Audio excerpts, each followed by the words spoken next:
such a cool day for me as we have one of the most iconic and influential players in the whole world on the show today. Marta needs no introduction, but I'm going to shower her with some compliments anyway. Marta has been named the best player in the world 6 times. She is the Women's World Cup all-time record goal scorer with 17 goals across 6 World Cups. She is a 2-time Olympic silver medalist. Marta currently plays in the NWSL for the Orlando Pride, where she's played since 2017, and she'll take the field with Brazil this summer at the Olympics for her last international tournament. Marta, welcome to the Women's Game. Thank you for being here. Oh, Sam, thank you so much for having me. I am such a huge fan, Marta, and it has been such an honor to get to play against you and watch you play. And I often tell a story from a time when I played for the North Carolina Courage, and you were on Orlando. You were dribbling through the midfield, and I just kept backing off and letting you dribble because I didn't want to step and get megged and get embarrassed if I tried to tackle you. So I basically just kept backing up, and then eventually you passed it, and I was so relieved. But it makes me curious, are you aware of that when someone just keeps giving you space and trying not to come in and tackle you?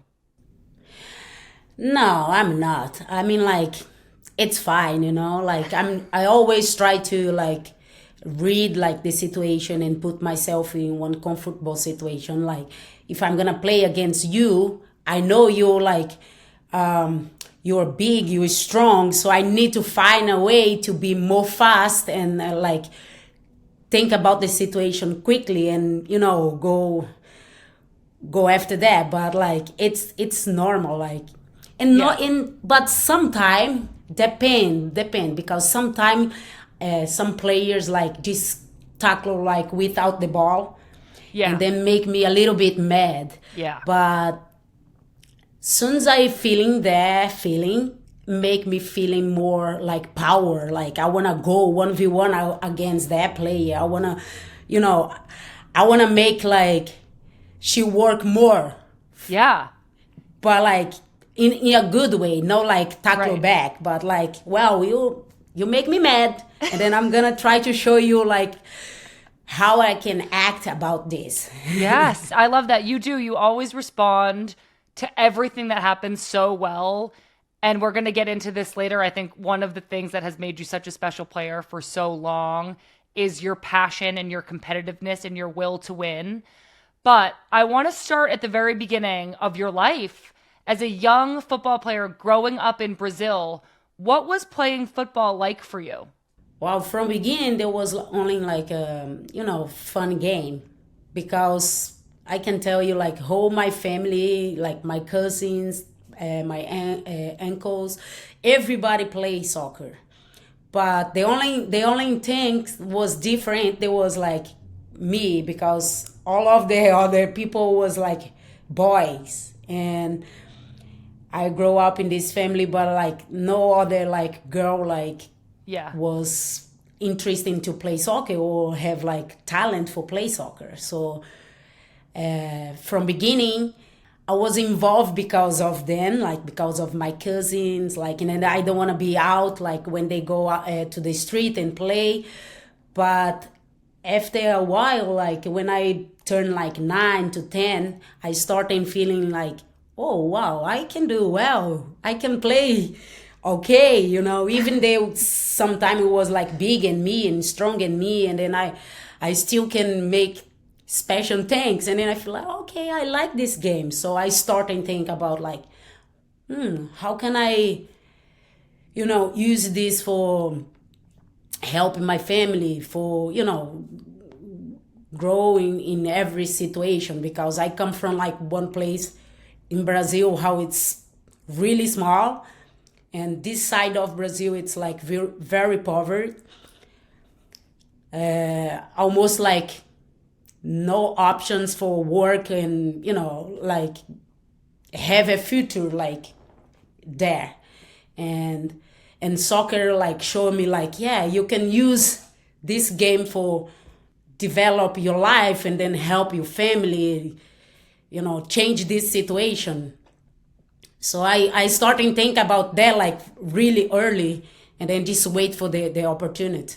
as a young girl starting to realize you had talent playing soccer, did you think that there were opportunities to make money and to travel and to play for the national team? Did that seem like a possibility to you? And how old were you when you started thinking, oh, wow, I can use this game. It's going to take me places?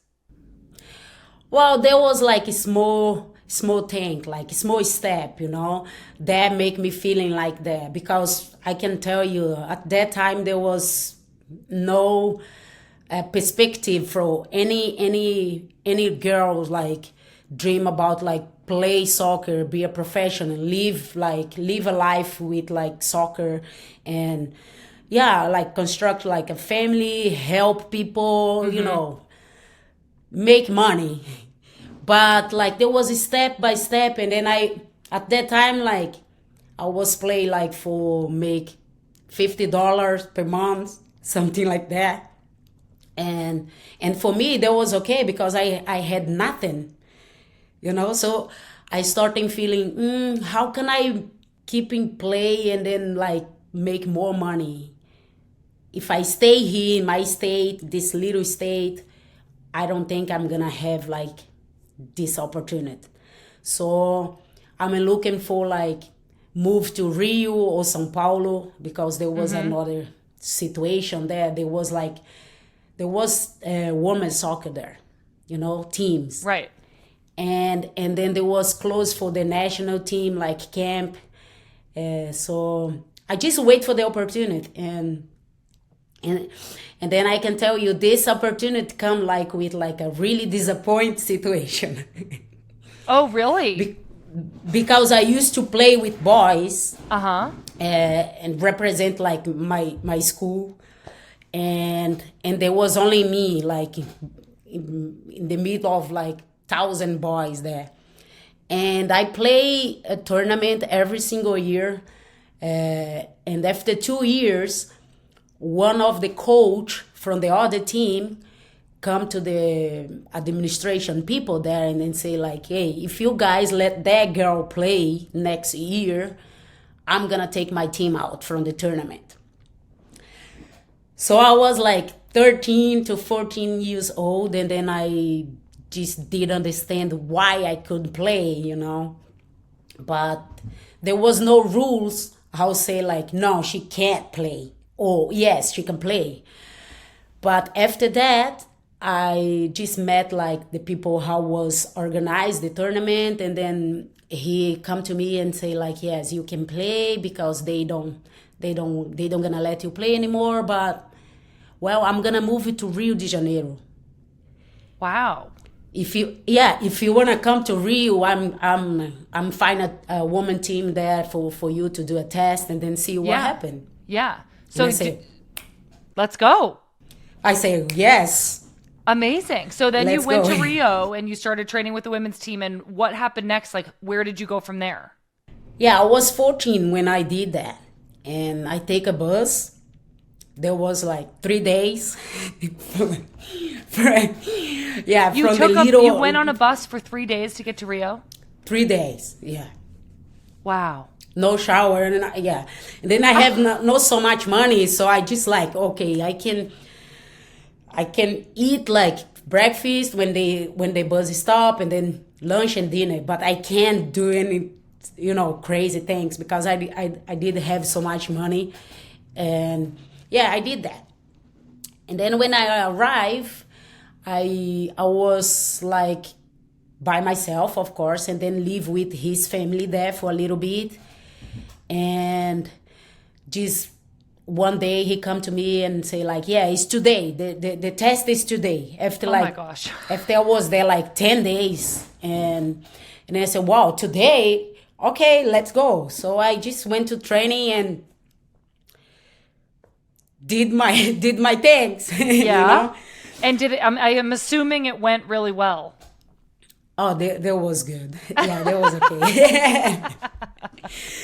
Yeah, that was really good. And then they just like come to him and told him like, yeah, we want her here. Like we don't have enough money like to pay, but we can help her to stay in Rio, like pay a little bit money, and she'll be like more close to like everything, like because people from the national team and watching like players there in Rio and São Paulo, people from the national team don't know like anybody from my state, you know, because at that time there was impossible. So I stayed in Rio for almost like 2 years, and then I make like U19.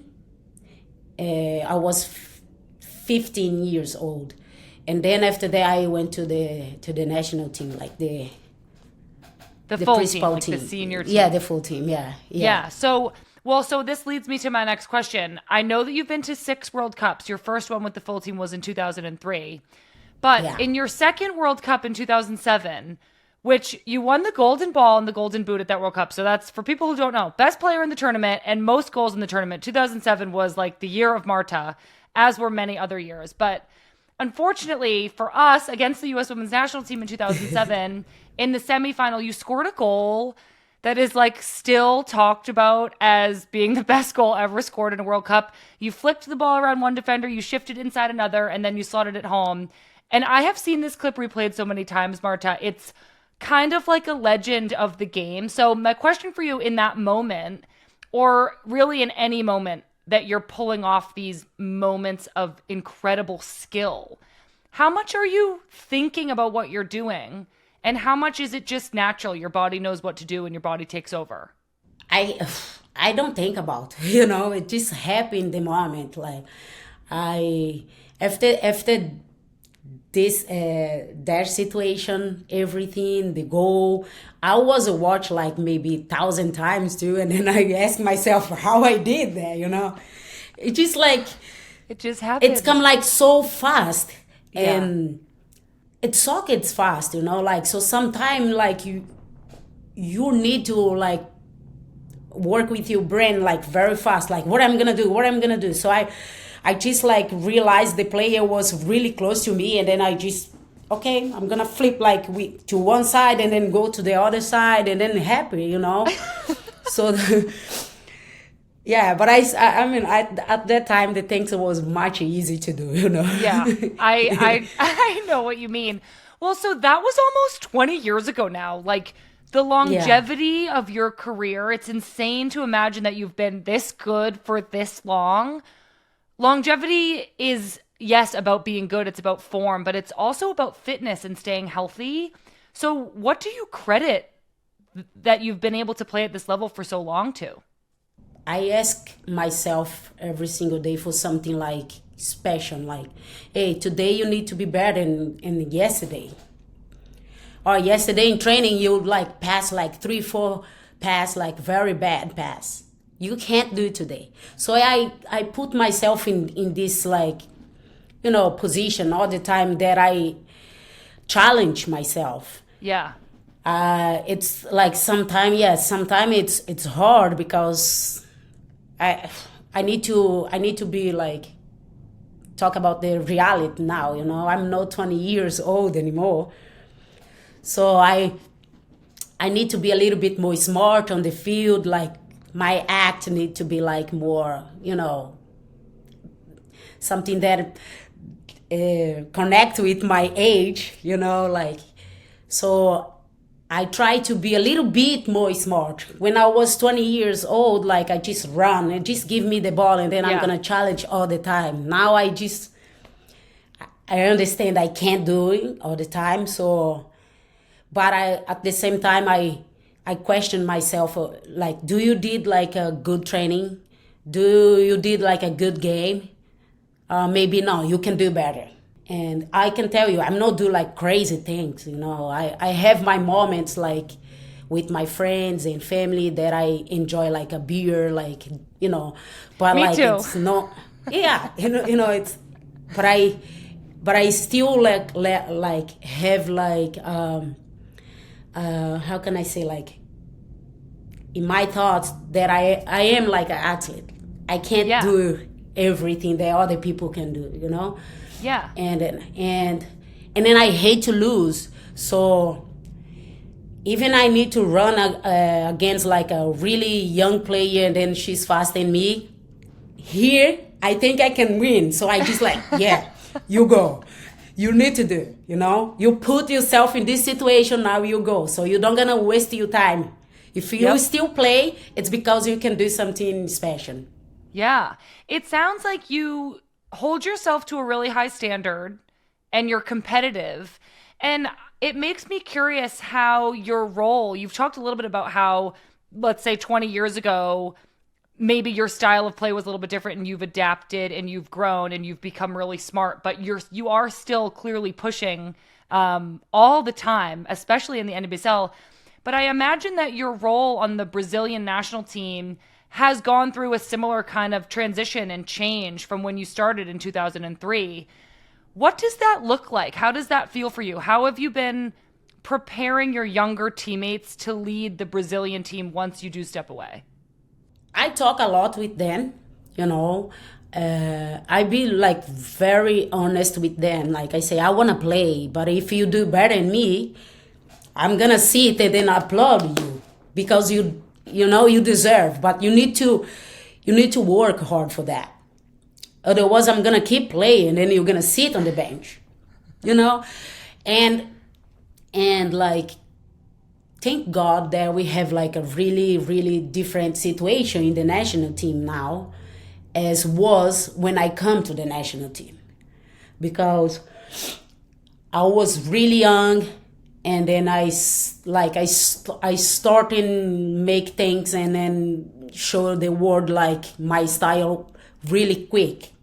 And, you know, when I come, the players how was there was already like there like maybe for 10 years, you know. And at that time we had like a really good team, like players, but everybody just play for, it's my feeling at that time, play for like have an opportunity to go to another country and then, you know, be professional in another country. So they play for, I can tell you, like mostly for themselves. Yeah. That's it's my thoughts about that time. Now, and then I did have anybody like how come to me and say like, hey, you good, you'll be okay here. We want to have the best of you to make the team the best. Yeah. You know? It's like one there, another there, and blah, blah, blah, blah, blah. And there was more like, I don't know, we can say selfish. And then now we don't have this situation. And then what I'm trying to show the girls, you are here because you deserve. You know, no, because like you are a young player and then they want to renew the team, they look for new generation. No, you're here because you deserve. You did so well in your club, that's why they call you for the national team. So be you, you know. Yeah. Do your best, because if you do your best, you're gonna make me do my best. I'm gonna make the other players do their best, and then together we're gonna be strong. That's it. Yeah. Yeah. That really strikes me that you say you have to instill a sense in some of the younger players that they belong there. It really resonates with me. I think, especially with the U.S. women's national team, it is hard to feel like you belong.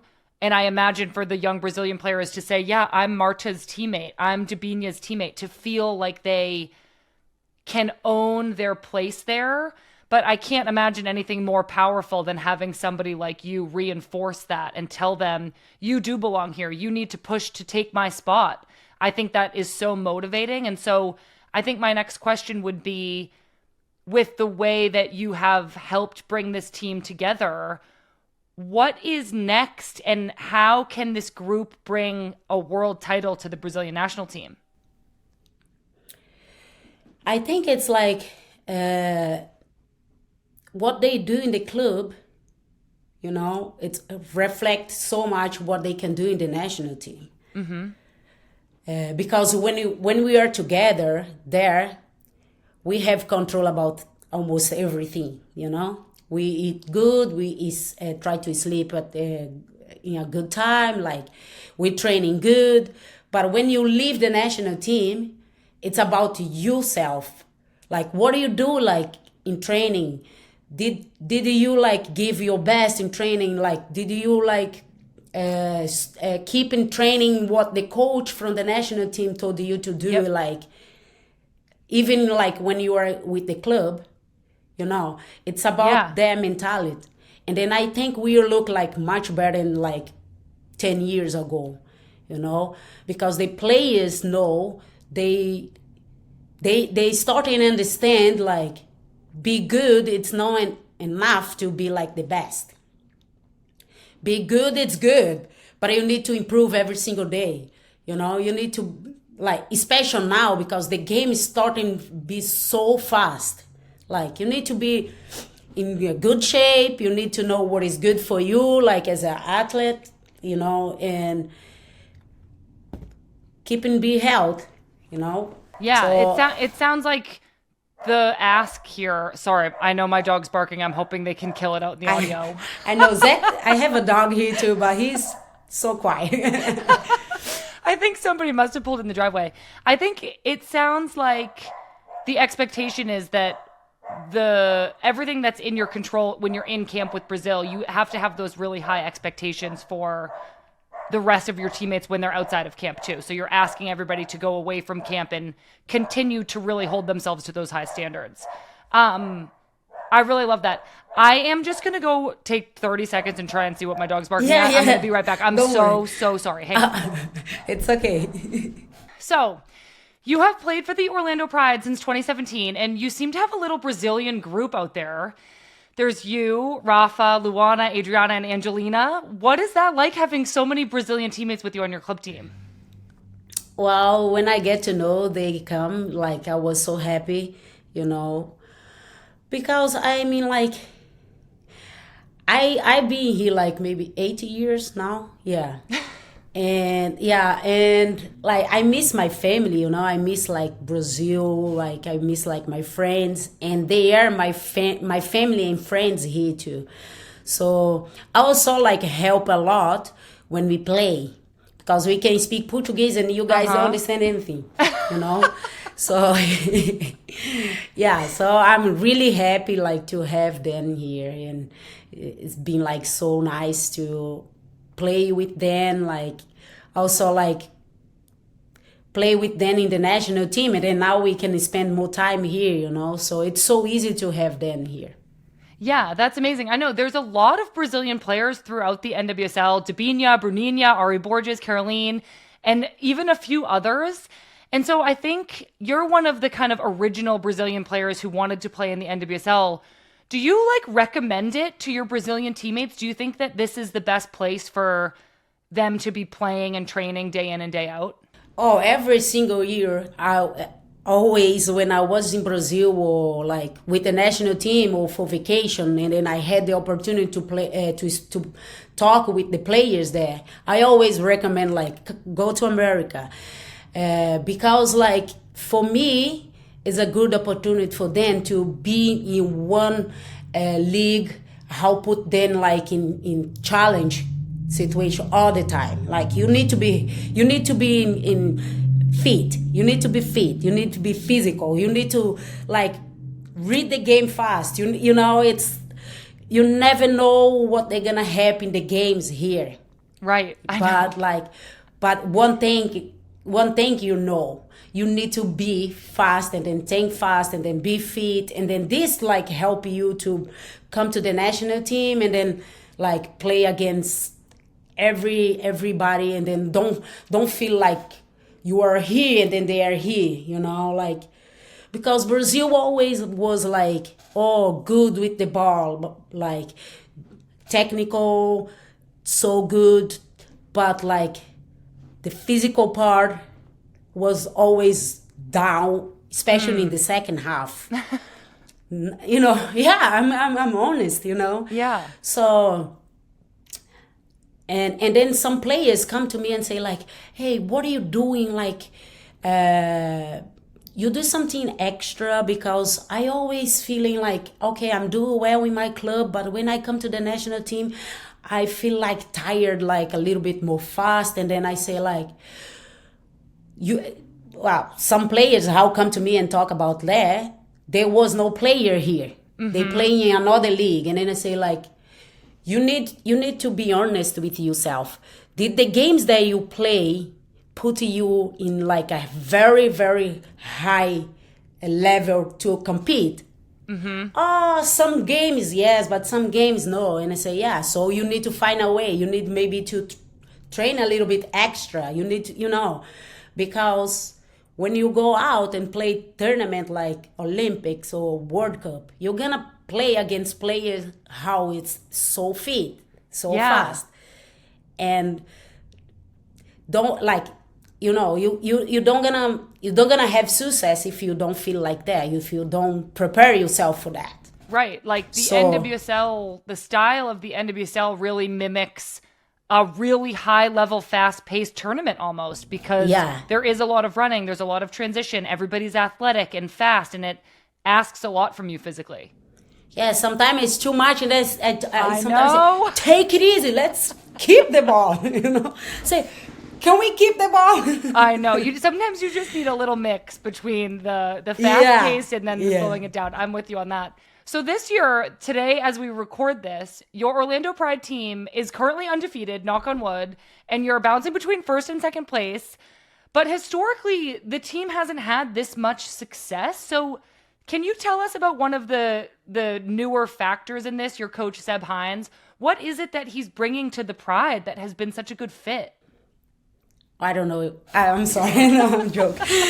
No, yeah, but I mean, like, I think the mentality like changed a lot. Like we always like was close.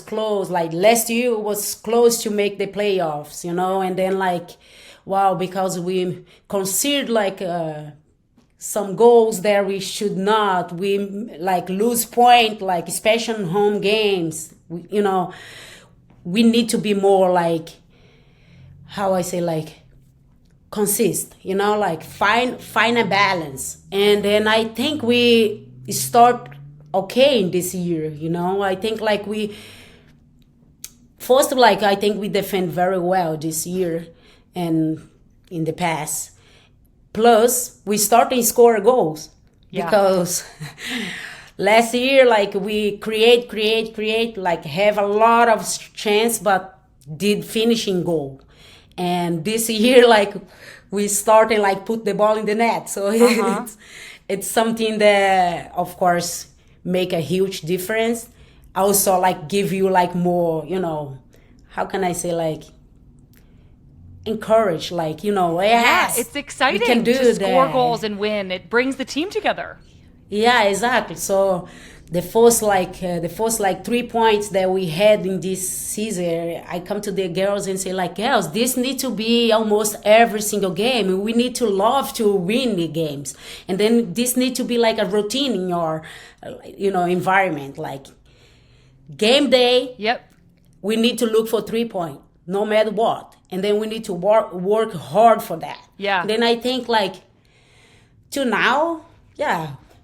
I think we did, So I Yeah. hope we can keep like that. I know. It's been so fun to watch you guys. And you mentioned that you're putting a lot of goals in the back of the net this year. Your teammate, Zambian striker Barbara Banda, has at this time 8 goals and 3 assists in just the 8 games that she's played. What is Barbara like as a teammate? How much has she brought to your team this year? First, she's so fast, huh? Everybody, yeah.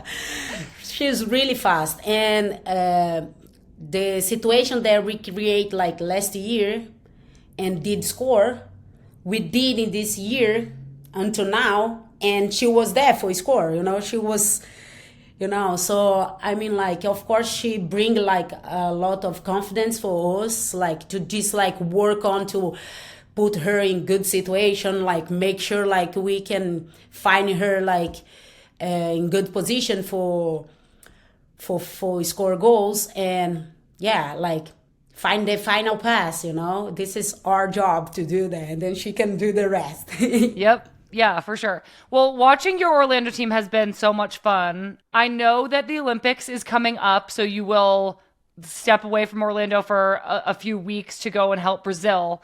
And you have announced that this will be your last tournament with Brazil. So I guess my question is, have you thought a lot about the legacy that you'll leave that team with? How do you want your Brazilian teammates and the world, fans, everybody to remember you as a player for Brazil?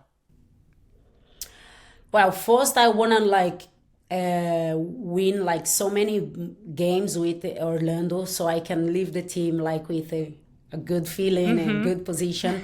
If I go to the Olympics, huh? Because I can't call myself, I but know. yeah, I was you gonna know. add that caveat, and then I was like, Sam, it's Marta. Like, you don't really have to add that, but I understand that you are. Yeah, but I mean like I want people remember like me like as a player like inside in the field like and outside on the field too, like how fight a lot, how really care about this game, like how give everything, and I'm still like available for help the national team no matter what.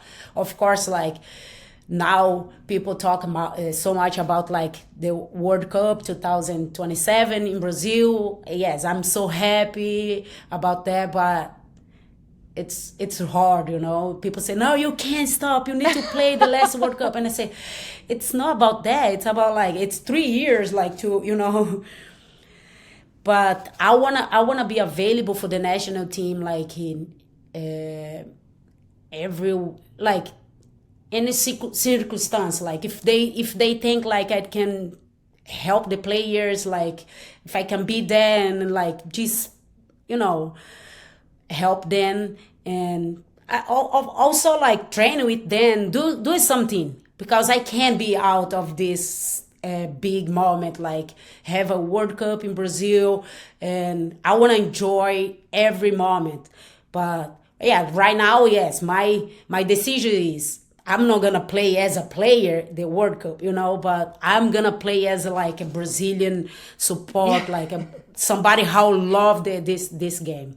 Yeah, totally. I mentioned this earlier, but I think to me and to a lot of fans of you, you're one of the things that you're leaving behind is just this really deep passion for the game, for expecting a lot from the players around you, for winning. And I never even got to be your teammate. I feel like I can kind of tell that from the outside. You're so beloved. So we asked some of our listeners to send in a couple of questions for you. I'm just going to ask you two quick ones. Maria on Twitter wants to know, what is your favorite song to play on guitar? Oh, I love like country music. Oh, So yeah, so we have Brazilian country music that I play. I'm not so good like to play guitar, but yeah, it's okay. But I also like learn like some country America country music. So yeah, nice. yeah. Do you have an example? Oh, Morgan Wallet, you know. Okay. Yeah. Nice. Last night, I can't remember anything to say about it. Yeah. Oh my God, that is definitely going to be on Instagram. I'm going to just tell you that right now. Shirtles on Instagram asks, is there a goal that stands out as most memorable for you? A goal that you've scored? Every goal that I score, it's like special, but I can't ignore like the goal that I score against USA in 2007. We brought it Because up for a yeah, reason. yeah, no, because everybody still talk about that, and yeah, there was incredible like you know situation that the goal was no so nice. I think the goal was okay. I scored with my right foot, how I normally don't do it, but like the way that I go through like the players and Yep. The buildup was yeah, incredible. the build up, yeah, Yeah, it was exactly. incredible. Well, Marta, it has been seriously such an honor getting the chance to talk to you today. You've been an idol of mine throughout my whole career. I know that everybody is going to be so excited to listen to this. You've always played with such skill and passion, and for the way that you lead your teams, like I'm just in such awe of you. You have such a great commitment to growing the game. So thank you so much for being here with us. Good luck in Paris and good luck with Orlando. Oh yeah, thank you very much. There was a really nice conversation, and thank you for having me. Of course. Thank you so much, Marta. Thank you. Bye bye. Thank you all so much for listening. The thing that struck me the most about talking to Marta is just her will and commitment to push the players around her. You don't become a player like Marta without pushing yourself. And we heard her talk about taking that 3-day bus ride to Rio to try out for a women's team. We heard her talking about how she's always asking for more from herself every single game and training that she plays in. And Marta is like already the GOAT and one of the best in the world and has been for so long. And to hear that she still is asking herself what she can do better in training, it was so cool. Marta is just one of those players who's always pushing herself, always pushing those around her to be better. And I loved especially hearing about the influence that she's having on some of those younger players on the Brazilian national team. I think her influence is going to live so far beyond her playing career does. So I just have the utmost respect for Marta. Thank you so much to her for coming on this show. While you're here, I hope you enjoyed the episode. So please make sure that you're subscribed to this podcast feed or subscribed to this YouTube channel. You can leave us a comment or a review or a rating if you have a moment, and maybe even send this episode to a friend. Next week's guest is another great, Viv Miedema. Viv is one of the most prolific goal scorers of our generation. She just finished up her contract at Arsenal, and so we are all a little bit impatiently waiting to hear what her next move will be. I have so many questions for her, and I can't wait to share the interview. Thank you all so much for being here. We'll see you soon.